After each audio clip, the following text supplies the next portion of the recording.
Rasmus, Silbermond, Erfolg, und Birdie. Wir haben eine Birdie. Du bist dein Kind.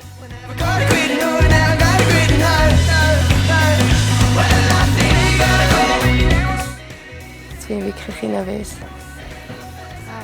Hi, I'm Sarah. Nice to meet you. Fine, thanks. Hello. That's Fabio and this is Sam.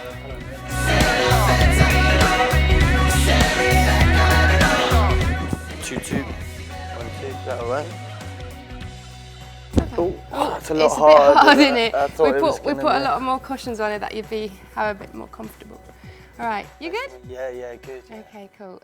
So the interview is going to be about 25 minutes, and it's a bit, we call it a bit of a more special interview because we talk with you about your music and everything. We always want to hear like opinions of you in various different things. Okay. So just feel free, let yourself go, and you don't have to do any promo thing if you don't want to, of course. Cool. So you got here from Basel? No, Lausanne. Neon. You were in Neon yesterday. Neon yesterday. How was that? It was great. I think it was the best one so far. It was like one of those indoor venue festivals. Yeah. And we were playing. I think we were headlining one of the rooms. It was really good. There was loads of people there. When you say best one, do you mean like best one so far in Switzerland or? No, best one? we were on like a little European run where we've been doing like loads of small places like Arles, and they've all been great. Yeah. But there was a certain vibe to last night where everyone was really enjoying themselves. What makes a good crowd then?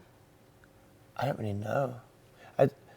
It depends though, doesn't it? Because sometimes it can be 200 people in a room where it's an over 18s show, for example. So there's always a different vibe to that. Under 18 shows get quite intense. I was going to say, I bet they're a lot more like lively. They are. Well, I wouldn't say lively. They're a lot more hysterical. There's a lot more girls, a lot more young kind of screaming, a lot of screaming and stuff. Is that good or bad? It makes for a fun show. You know, we played like 250 gigs last year, so it's the difference that keeps you, I suppose, entertained.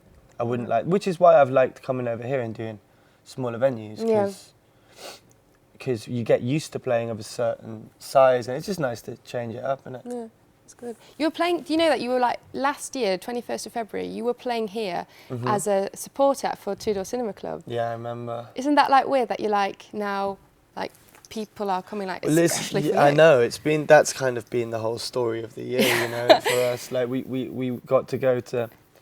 This is what we just said when we turned up here. We walked in, and we were like, it's so small compared to this was the first. When we went on tour with Two Door Cinema Club, I think the biggest venue we'd probably played was about 500, 600 people. All right. And this is over 2,000, this capacity. I don't know if we're doing the 2,000 full scale, but for the Two Door show, it was 2,000. And we walked in and we were like, this is like massive. A proper thing. And then from then, that's kind of been the size room that we've been playing. And, and I just didn't, I liked coming back because you don't want to take that thing for granted, you know. Definitely. So coming back here, like a year, almost a year. It's been a year. Exactly. Isn't that so weird? I mean, like, you started as a supporter and now, like, in a year, you've transpired to, like, the headliner. It is weird, yeah. It does mess with your head a little bit, but it's very... It's wicked. Yeah. You can't say that it's bad, is it? Yeah, no, it's great. So how's your year been so far? This 2013 year been for you? Because, I mean, like we said, it's massive. 2013 was just a blur. It was really? Just, it was just everything. Everything we'd ever dreamed of and thought about kind of became a reality, and it was the actualization of all those things that it just totally messes with your head. You just don't know you don't know which direction you're really going, because you imagine all the things, you imagine all that success, but when it actually comes, it feels totally different. Yeah.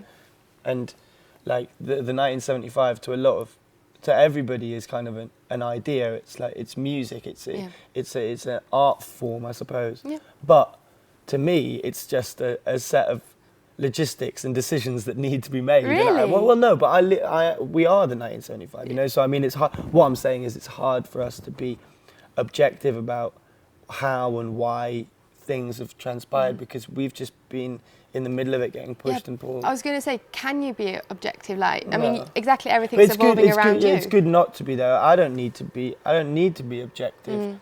I didn't have a position before this band kind of became successful, I wasn't thinking about any of those things. I wasn't exposed to anything, and that's where all of the honesty came from, and that's where that record came from that everyone really likes. Yeah.